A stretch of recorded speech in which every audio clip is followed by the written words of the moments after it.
The name mute comes from the fact that these swans are quiet during flight or communicate with grunts and barks.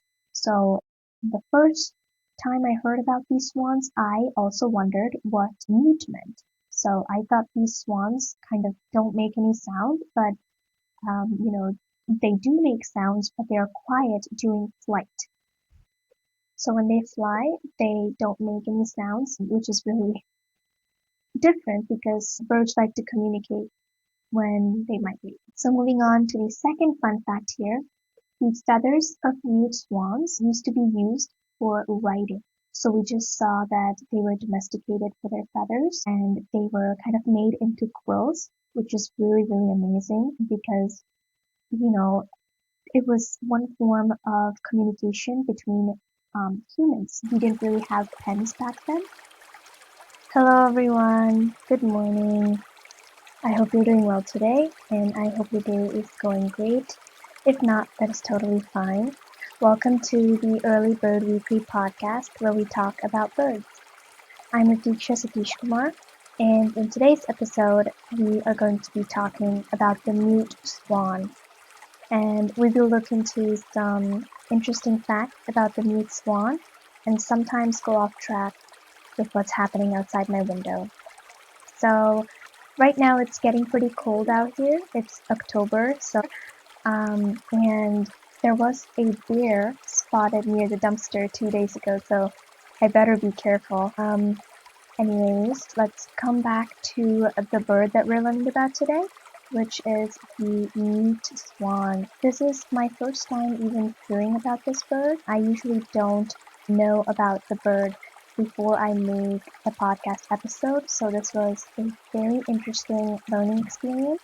I have some green tea over here. I always drink green tea, but recently I've been preferring hot chocolate, so this is my fifth green tea of the week, I guess. Anyways, let's get back to the bird. The mute swan is called the Cygnus oler, and it is from the family Anatidae, which has over 187 species. So the family Anatidae mostly consists of different species of geese, ducks, etc. So the mute swan is from this family and it has a lifespan of 19 to 40 years. So that is a very large lifespan for a bird, but that's really good. Anyways, let's move on to some interesting facts about this bird. This bird is a granivore, or a bird that eats seeds. So this is my first time learning about this term. It's spelled Granivore, granivore. And the mute swan is also part of the flocking animals collection. So flocking birds are those that tend to gather to forage or travel collectively. Avian flocks are typically associated with migration. Avian flocks means bird flocks, avian means birds. So these flocks are not only forming for migration purposes, also for protection from predators. Flocks are often defined as groups consisting of individuals from the same species mostly, but there are kind of mixed flocks that happen also with other birds, such as the Pacific robin or the rose robin that we learned about. They sometimes engage in mixed flocks for the process of foraging. So flocks are often defined as groups consisting of individuals from the same species. However, mixed flocks consisting of two or more species are also common. Mixed flocks offer increased protection against predators, which is particularly important in closed habitats, such as forests where early warning calls play vital importance in the early recognition of danger. So our bird is also part of the Snow White collection. So there is no Disney princess involved in this collection. They're just animals with white fur, and some of the animals from this collection include the Arctic fox, the polar bear, etc. So our mute swan is part of this collection because it's white. So moving on to the appearance of the mute swan. The plumage of the mute swan is white, while the legs are dark gray. So I feel like the one thing, or the thing that most fascinates me in swans is their plumage and how their beak kind of contrasts with their white plumage. And with black swans, I feel like they're even more fascinating because they're different from other swans. In this case, we have a typical swan kind of appearance for a mute swan, but the legs of the mute swan are dark gray. I don't know if other swans have dark gray legs, but our mute swan certainly does. The beak is bright orange, so actually the beak is not black, it's bright orange, with black around the nostrils and a black nail. So the beak of the white swan or of the mute swan is actually really fascinating to look at, and we'll learn more about it as we move on with the episode. So last episode we learned about sexual dimorphism and how they can be in different forms. So they can be in the size, color, and also in the appearance or different parts of the body. So in this case, the sexual dimorphism is with the size. So males are larger than the females and have a larger knob on their bills. So bills are just the beaks of the swans. We can see that the size differs in males and females as well as the design on their beak. So let's see. We have the appearance of the young ones next. So the young birds of the mute swans are called cygnets. I don't know if I'm pronouncing it right. Maybe they're pronounced cygnets or cygnets, but I'm just gonna say cygnets for this episode. Let me know if I pronounced it wrong. So cygnets are not the bright white of mature adults. They're not bright white, they're kind of grayish. So their bill is dull grayish black, or their beak is dull and gray, not orange, at least for the first year. The down or the fur may range from pure white to gray to buff, with gray or buff being the most common. So pure white young cygnets are very rare. Mostly they are kind of this gray color or buff color. And I feel like people don't really know what buff is, but it's kind of like a mix between brown and gray. At least that's what I know from Bob Ross, from watching Bob Ross videos.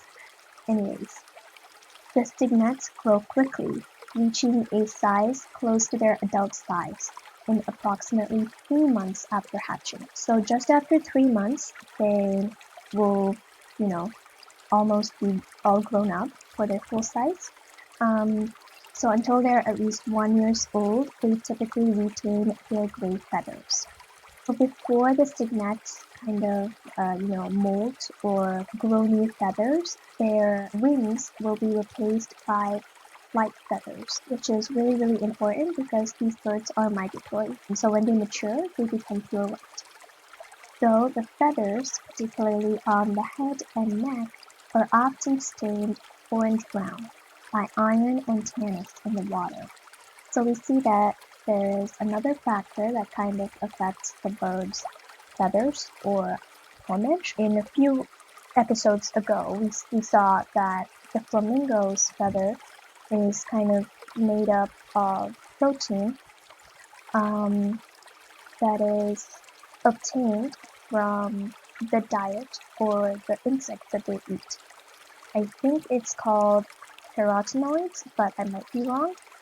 You can definitely check out the flamingo episode or even the rose robin episode. I think it was the same protein. So that is one factor that affects the plumage of the birds.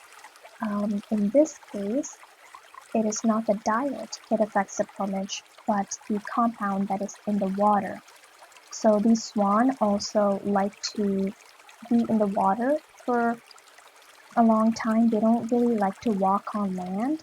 It's just their preference. So since they spend a considerable amount of their lifespan in water, it is understandable that, their feathers, at least on their head and neck, are stained brown by the iron and the tannins in the water.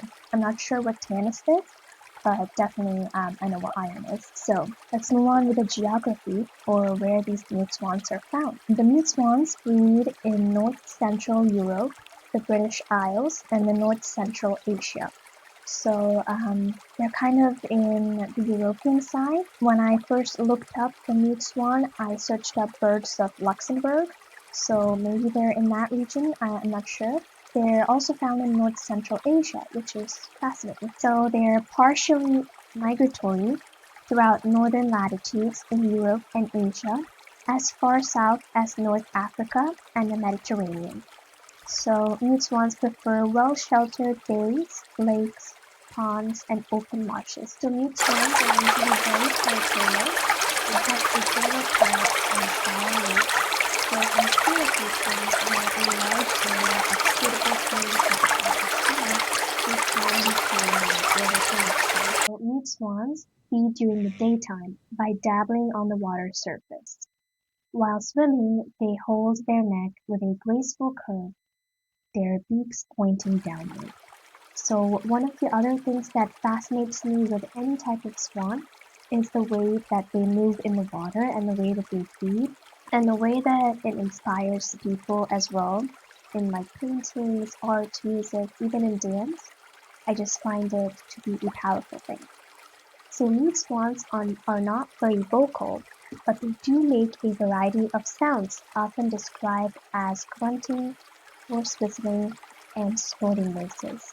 So I will insert a little clip of the mute swan making a few noises.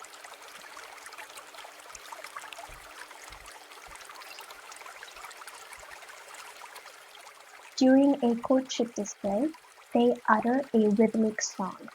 Mute swans usually hiss at competitors or intruders trying to enter their territory. The most familiar sound of these birds is the vibrant throbbing of the wings in flight, which is unique to the species and can be heard from a range of 1 to 2 kilometers or 0.6 to 1 miles. So this indicates its value as a contact sound between birds in flight. So they actually use the sound that their wings make to keep in contact with other birds, which I find really fascinating. Pignets are especially vocal, and they communicate through a variety of whistling and chirping sounds when content or when they're satisfied, as well as a harsh squawking noise when distressed or lost. So, this is kind of like the human babies that make different sounds for different emotions. Swans attack by striking at the threat with bony spurs in their wings, accompanied by biting with their large bill. So this is the way that swans attack or defend themselves, which I find this kind of scares me. Anyways, mute swans are serially monogamous and remain together for at least one season. So monogamous means they only have one partner for life. Males may, however, listen to this, have 4 mates and even divorce to have another female. Mute swans nest on large mounds that they build with waterside vegetation in shallow water on islands in the middle or at the very edge of a lake. So this is their nesting place, usually at the edge of a lake or in islands in the middle of a lake. They often reuse the same nest each year, restoring or rebuilding it as needed. So unlike other birds that we saw in previous episodes that build nests every breeding season, the swan nest has some reusability. Male and female swans share the care of the nest. These are one of the birds that kind of split up their responsibilities. The breeding starts in March or early April. Nest building is done by both parents, while the male bringing the nest material to the female. So this is very fascinating how the female and male kind of teamwork and take on different responsibilities to kind of build their nest. Females lay 5 to 12 eggs, and incubation lasts around 36 to 38 days, which is done mainly by the female, while her mate defends the territory. The cygnets hatch over a period of 26 hours, and both parents look after the young. The female breeds the cygnets, and they often ride on their mother's back from the age of 10 days. How cute would it be to just see small swans riding on a mother's back? So this is one of the other things that fascinates me about swans and ducks. So like how they kind of take care of their ducklings or cygnets. So 2 months after hatching, the young are fully feathered. They stay with their parents until the following spring and breeding season. At 3 years of age, they become reproductively mature and start to breed. So I really had a lot of fun learning about the young cygnets, especially because whenever it comes to small birds or small animals, I get really excited. I would definitely love to have a swan as a pet. Maybe in the future I will. Moving on to some population threats. The main threat currently to these swans is lead poisoning in ponds and lakes. I can't explain this because I don't have much of information about lead poisoning, but it definitely seems like a very serious threat.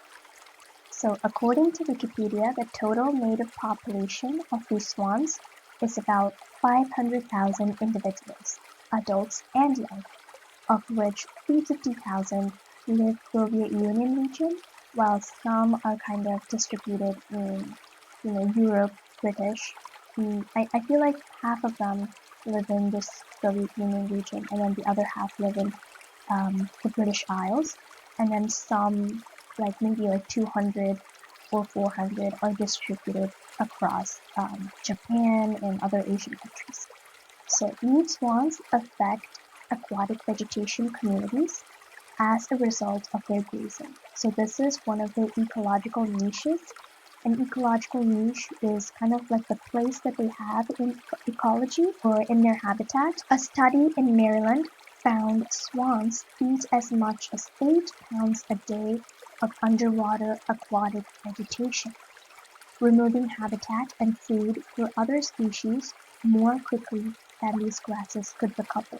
So these swans are kind of eating all the grasses, which is not a good thing, but I'm just glad that their population is of least concern. So getting into some history here, for many centuries in Britain, swans were domesticated for food, individuals being marked by nicks in their webbed feet or their beaks to indicate ownership. So these swans were actually domesticated in Britain for various reasons, and they were kind of marked mostly in their beaks for identification. Such marks became registered with the crown. Also, the appointment was made of a royal swanhood. So now all the swans actually in British belong to the crown or the British monarchy. Any birds without these marks became crown property. Thus the swan was known by the name of the royal bird. Quite possibly, these domestication prevented the swan in Britain from being hunted until extinction.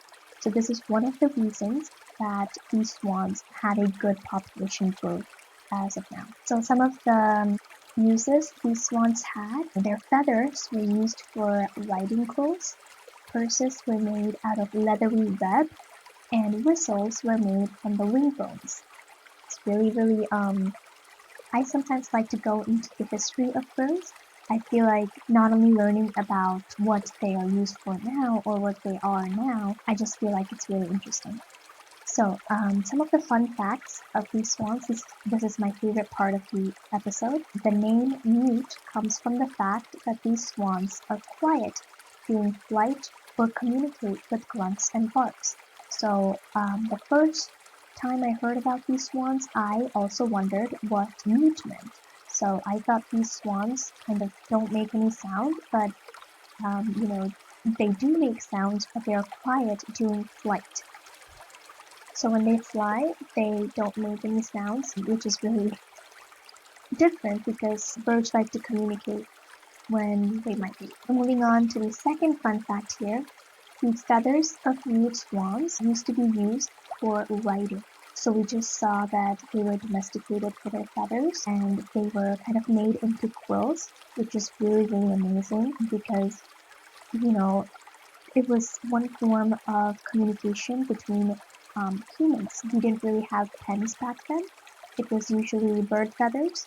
And in this case of Europe, they used swan feathers as their writing utensil.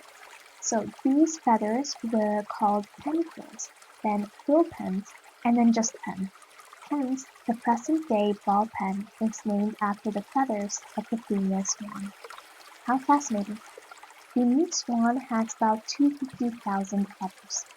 So that is also one of the fun facts that I found. During the breeding season, the black ridge at the base of the bill of the male mute swan swells and becomes much larger than that of the female. So this is the third fact with their beaks. So their beaks actually differ with the males and the females. We learned about that in the beginning of the episode. But during the breeding season, the black ridge at the base of the male swanbill actually swells. So that is also very interesting to learn about. The rest of the time, the difference between the male and female is not very obvious. So only when it comes to the breeding season that it becomes more obvious. So fact number 4, once swans scare off any other birds, they call to each other and flap their wings in celebration, like a swan high five. So we learned that swans are very territorial and they like to defend their territory, but they also celebrate when they do this. The last fact here, the Queen in England owns all the mute swans. Each year the Thames River swans are rounded up and their beaks given the mark of the Queen's reign. Sometimes the Queen will give a swan as a special gift.